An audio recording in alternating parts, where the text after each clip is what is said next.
Rewmi 24 TV. Bismillah dal leen ak jàmm ci xibaar mu mel ne ginnaaw ba nga xamante ne candidat yëpp daal dinañuy dem RTS def seen ay enregistré mu mel ne gi nga xamante ne moom mooy Diomaye Faye dañ ko bañal li nga xamante ne rek moom la waroon a def kon mu mel ne bu ñu sukkandikoo ci directeur Walfadjri bi muy Cheikh Niass ma ngay xam leen rek Walfadjri mooy la voix des sans voix baat ñi nga xamante ne rek mooy amuñu baat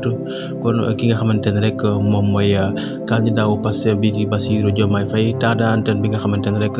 jamono yi waa RTS daal dinañ koy xañ boobee les temps d'antenne ma ngay rek sàkku ci ñi nga xamante ne ñoom ñooy waa Diomaye coalition ñu ñëw mu daal di leen koy may gratuite duñ ci fere dara loolee rek la kon Bassirou Cheikh Niass directeur Walfadjri bi wax ma ngay sàkku rek ci ñi nga xamante ne rek ñoom ñooy waa Diomaye Faye ñu ñëw rek mu may leen temps d'antenne bi nga xamante ne rek jamono yi waa RTS daal dinañ koy bañal ki nga xamante ne rek moom mooy candidat bu Bassirou Diomaye Faye candidat wu Pastef bi